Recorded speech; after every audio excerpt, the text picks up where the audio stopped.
Evening student, एक बार फिर से स्वागत है आपका केमिस्ट्री की इस क्लास में। और जो लास्ट टॉपिक था हमारा वो टॉपिक था कि एस ब्लॉक के तत्व क्या होते हैं। और आज का हमारा टॉपिक है एस ब्लॉक तत्वों के गुणधर्म, यानी कि एस ब्लॉक तत्वों की प्रॉपर्टीज।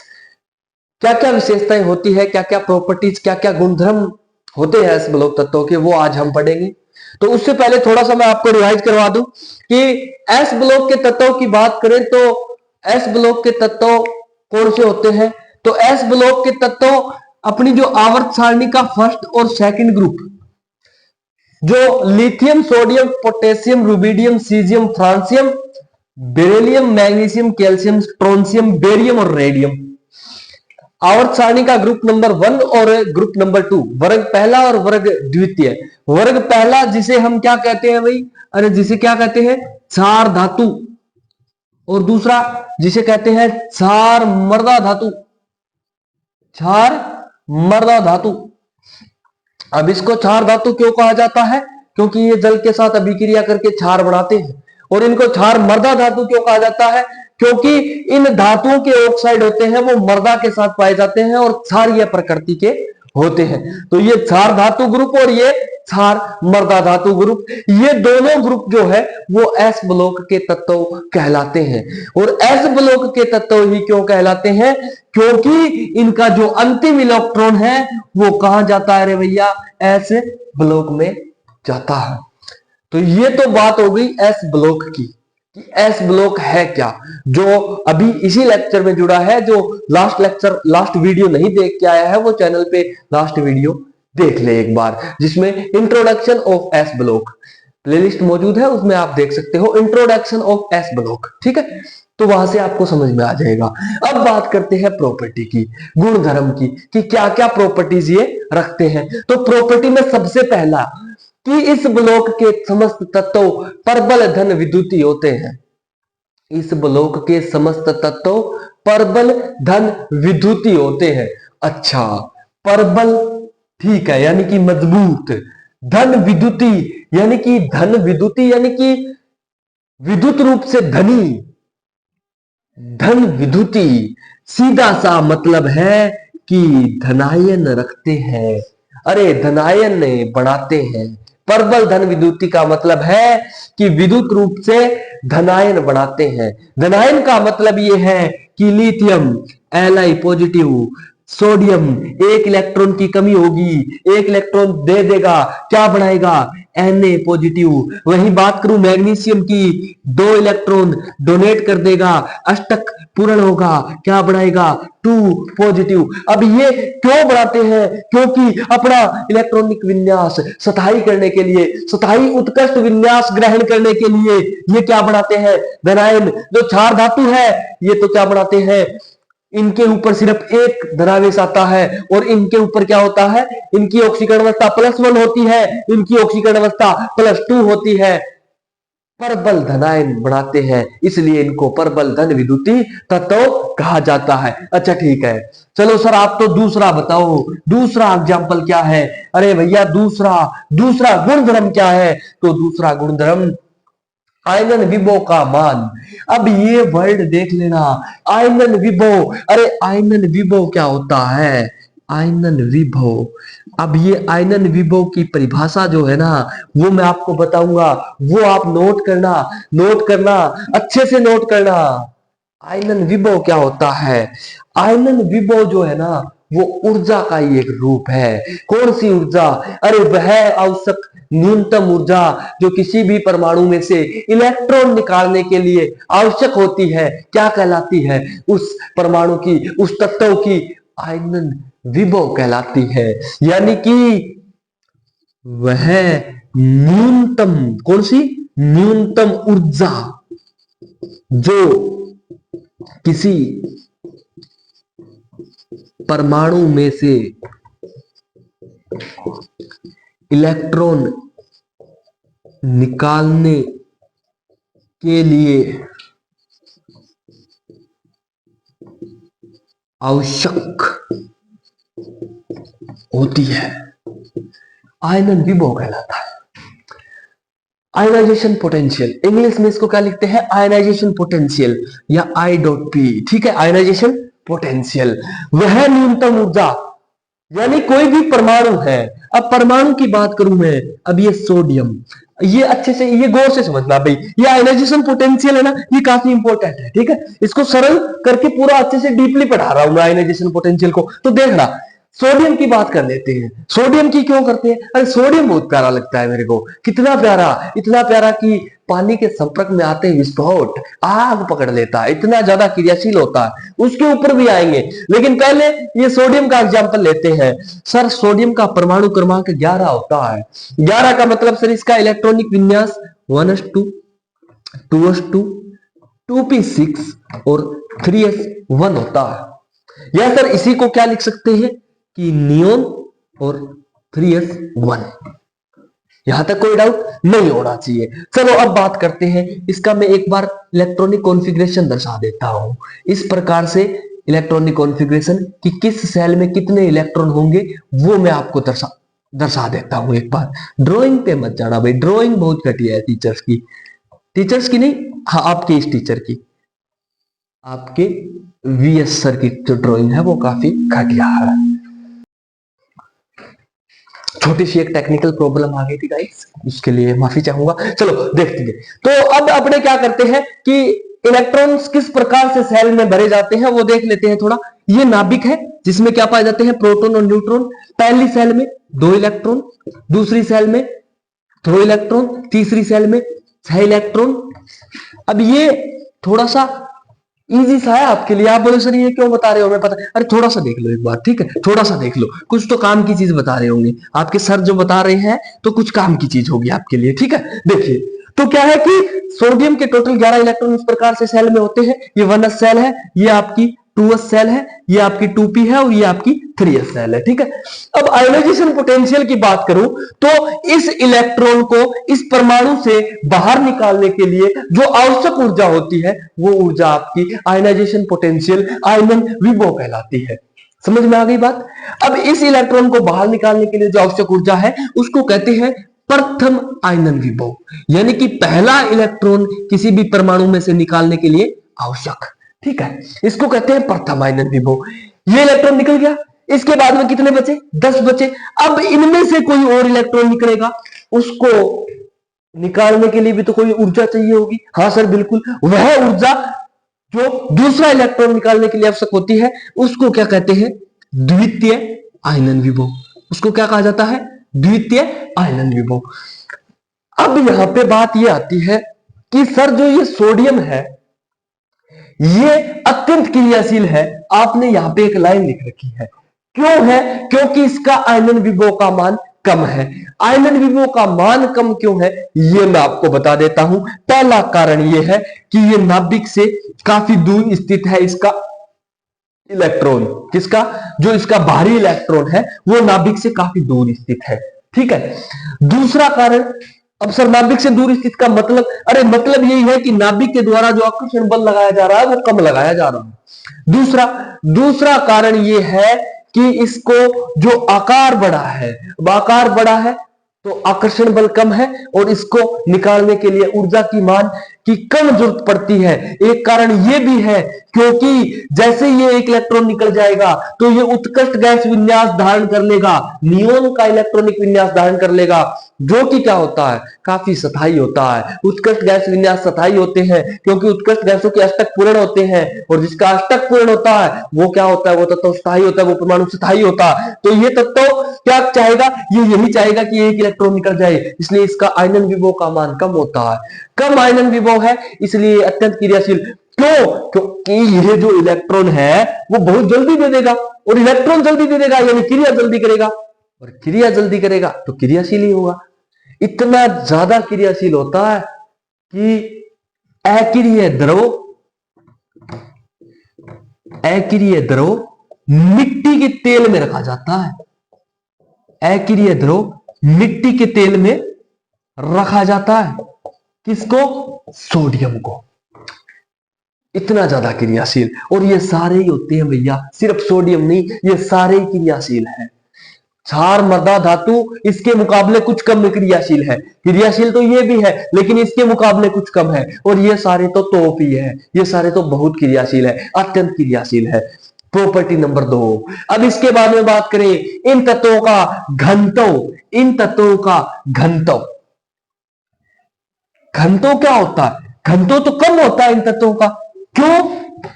क्यों भाई घनत्व कम क्यों होता है? कम इसलिए होता है क्योंकि अपना जो आवर्त होता है ना, अब पीरियोडिक टेबल आप जानते हो, ये पीरियोडिक टेबल है, इसमें टोटल 18 वर्ग है। ये टोटल वर्ग तो 18 और ये आवर्त, ये पीरियड कितने हैं? ये 7 है, 1 टू लेकर के 7 तक है।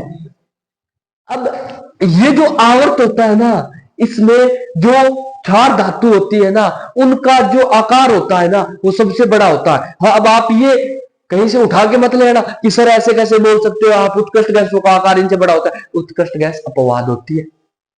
उत्कृष्ट गैसों को छोड़ दे तो उसके अलावा अपने आवर्त में सबसे बड़ा आकार जो होता है वो क्षार धातुओं का होता है। आकार बड़ा होने की वजह से इनकी पास पास नहीं आ पाते। अब पास पास नहीं आएंगे तो घनत्व क्या होगा? अरे पास पास नहीं आ पाएंगे तो घनत्व ऑटोमेटिक सी बात है कम होगा।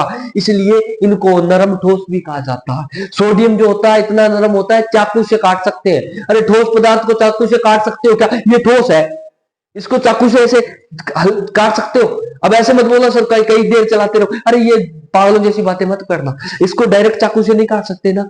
हाँ, लेकिन सोडियम नरम ठोस होता है, उसको चाकू से दाब दे के भी काटा जा सकता है। तो क्यों होता है? क्योंकि इनका घनत्व जो होता है वो कम होता है। ये प्रॉपर्टी हो गई इनकी तीसरी। चौथा, हाँ, हल्की धातु भी माना जाता है। घनत्व कम होगा तो हल्की, भार तो कम होगा, ये ऑटोमेटिक सी बात है। ये तत्व परबल अपचायक की भांति व्यवहार करते हैं। परबल अपचायक का मतलब है कि ये किसी भी यौगिक का अपचयन कर देते हैं। क्यों कर देते हैं? क्योंकि इलेक्ट्रॉन दान करते हैं, इलेक्ट्रॉन दान करते हैं, इसलिए अपचायक के भांति व्यवहार करते हैं। अब बात करें गलनांक व क्वथनांक निम्न होते हैं। अरे घनत्व कम, घनत्व कम तो क्या होगा? गलनांक और क्वथनांक भी क्या होगा? कम। अब इसके बाद में बात करें कि अत्यंत क्रियाशील होने के कारण ये धातुएं, कौन सी धातुएं?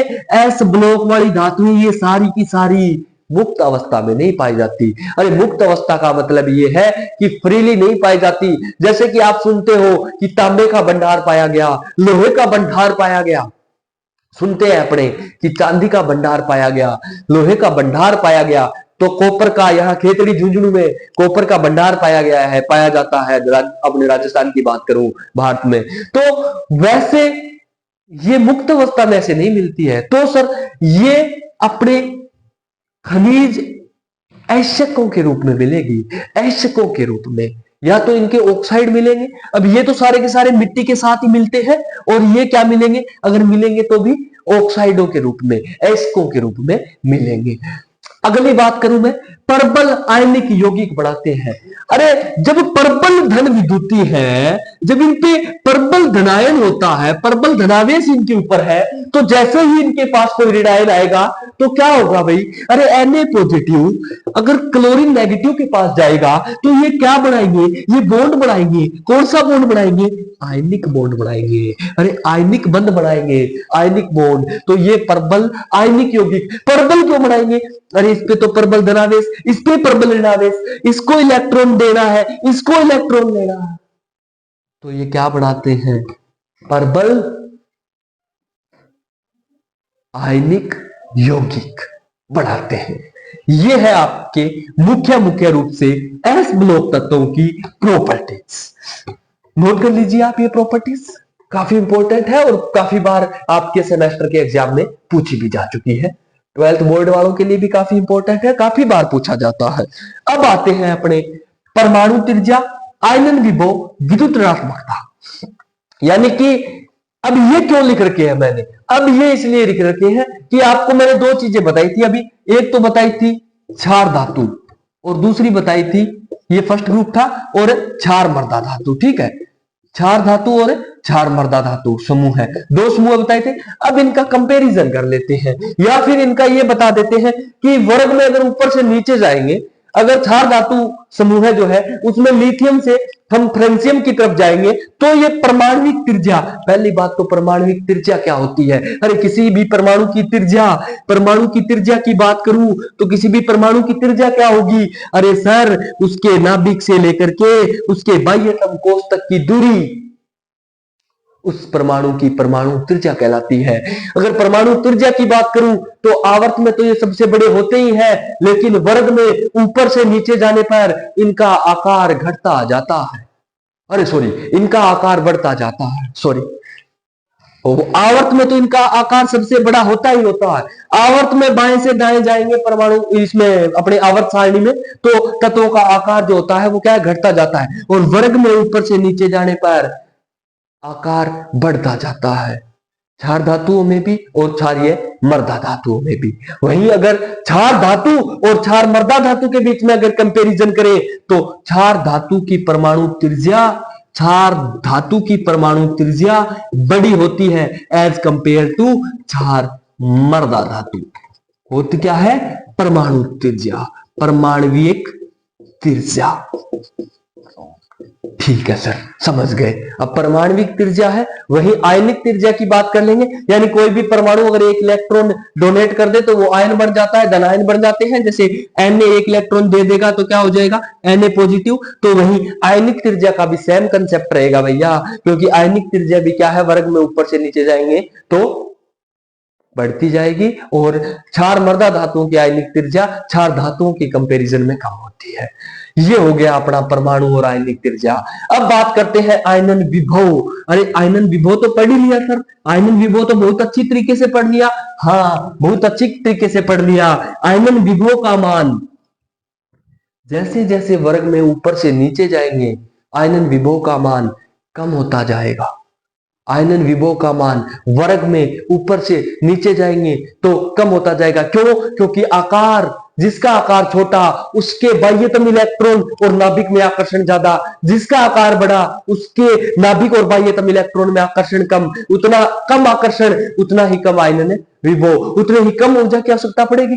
तो ये होता है। अब बात करूं मैं, एक छोटी सी चीज बताता हूं आपको। आपने देखा होगा कि NaCl बनता है, NaCl2 नहीं, ठीक है, MgCl नहीं बनता, MgCl2 बनता है।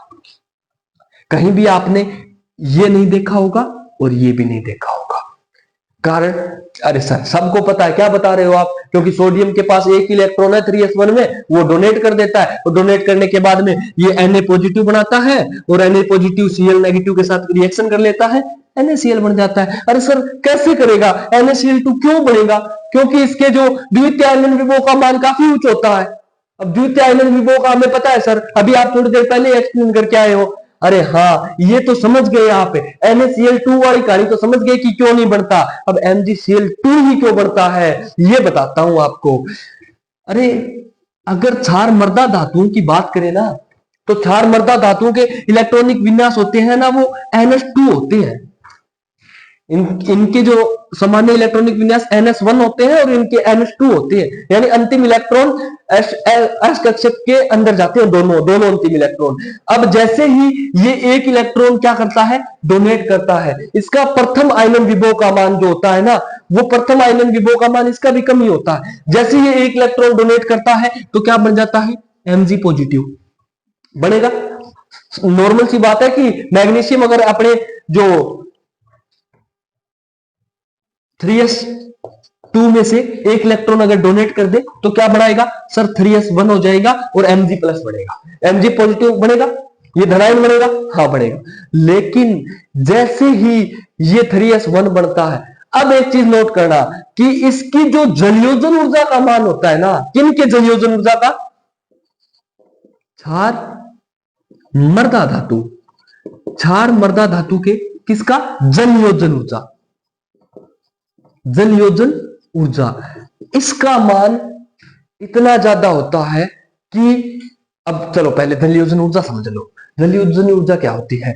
वह ऊर्जा जो किसी भी परमाणु की जल के साथ अभिक्रिया करवाने पर मुक्त होती है, वह ऊर्जा जो किसी परमाणु की जल के साथ अभिक्रिया करवाने पर क्या होती है, मुक्त होती है। अब जैसे कि इसके साथ मैग्नीशियम ने रिएक्शन करी तो कोई ना कोई ऊर्जा मुक्त होगी। अब सबसे पहले जैसे Mg जो रिएक्शन करेगा H2O के साथ तो Mg पॉजिटिव बना, एक इलेक्ट्रॉन निकला, साथ में संयोजन ऊर्जा मुक्त हुई। अरे ये ऊर्जा जो मुक्त होती है ना वो इतनी ज्यादा होती है कि इसके द्वितीय आयनन विभव के बराबर या उससे भी ज्यादा होती है, यानी कि इसको अपने आप ही ऊर्जा मिल जाती है। कितनी ऊर्जा, द्वितीय आयनन विभव के बराबर। और द्वितीय आयनन विभव ऊर्जा कौन सी, वह ऊर्जा जो दूसरा इलेक्ट्रॉन निकालने के लिए आवश्यक है। तो ये एक इलेक्ट्रॉन और डोनेट कर देता है और Mg2+ बनाता है। फटाफट ये रिएक्शन होती है क्योंकि इसको ऊर्जा की आवश्यकता ही नहीं पड़ती, जलयोजन ऊर्जा खुद ही ऊर्जा दे देती है। तो एक के साथ एक फ्री में मिल जाता है और Mg+2 बन जाता है। फिर ये Cl2 के साथ रिएक्शन करेगा और MgCl2 बना लेगा। तो इस प्रकार से जहां भी आप देखोगे magnesia, milk of magnesia MgOH magnesium hydroxide इस प्रकार बनता है, ना कि कहीं भी आप MgOH देखोगे जबकि NaOH देखोगे NaOH नहीं। समझ गए, ये आयनन विभव का रीजन होता है, प्रथम और द्वितीय आयनन विभव। अब बात करूं मैं आपके विद्युत ऋणात्मकता की। हाँ, और ये भी पता होना चाहिए भी, क्षार धातुओं का आयनन विभव का मान ज्यादा होता है और क्षार मृदा धातुओं के आयनन विभव का मान कम होता है कंपैरिजन में। ठीक है, अब बात करते हैं विद्युत ऋणात्मकता की, इलेक्ट्रोनेगेटिविटी। और इसी के साथ एक चीज और आती है, मानक अपचयन विभव। क्या, मानक अपचयन विभव। अब इसका जो मानक अपचयन विभव और विद्युत ऋणात्मकता इलेक्ट्रोनेगेटिविटी, यानी कि इलेक्ट्रोनेगेटिविटी का मतलब है इलेक्ट्रॉन ग्रहण करने की क्षमता। विद्युत ऋणात्मकता क्या होता है, किसी भी यौगिक की इलेक्ट्रॉन ग्रहण करने की क्षमता, किसी भी तत्व की इलेक्ट्रॉन ग्रहण करने की क्षमता, विद्युत ऋणात्मकता। अरे ये तो भरे पड़े हैं, बोल रहे हैं ले जाओ इलेक्ट्रॉन। इलेक्ट्रॉन तो दान करते हैं, अगर दान करते हैं इलेक्ट्रॉन तो इनकी विद्युत ऋणात्मकता होगी क्या, अरे नहीं होगी सर, बहुत कम होती है। विद्युत ऋणात्मकता क्या होती है एस ब्लॉक तत्वों की, बहुत कम विद्युत ऋणात्मकता होती है। वर्ग में ऊपर से नीचे जाने पर यह इलेक्ट्रोनेगेटिविटी और घटती जाती है और कम होती जाती है। और इनका जो मानक अपचयन विभव का मान होता है वो काफी ऋणात्मक होता है। काफी क्या होता है, ऋणात्मक होता है, काफी ऋणात्मक होता है। इसलिए ये सक्रियता श्रेणी में काफी ऊपर आते हैं और काफी क्रियाशील तत्व माने जाते हैं। अब उसके बाद में बात करें तो क्षार धातु और क्षार मृदा धातु के कंपैरिजन की, तो क्षार धातुओं की विद्युत ऋणात्मकता कम होती है, क्षार मृदा धातुओं की विद्युत ऋणात्मकता ज्यादा। अब बात करें घनत्व, गलनांक व क्वथनांक की। घनत्व, गलनांक और क्वथनांक हम पढ़ चुके हैं। घनत्व कम होगा तो इन तत्वों के गलनांक व क्वथनांक के मान भी काफी कम होते हैं। यह था अपना एस ब्लॉक तत्वों की गुणधर्म प्रॉपर्टीज। कल पढ़ेंगे हम नेक्स्ट क्लास में एस ब्लॉक तत्वों की रासायनिक अभिक्रिया। तब तक के लिए आप सबका बहुत बहुत धन्यवाद।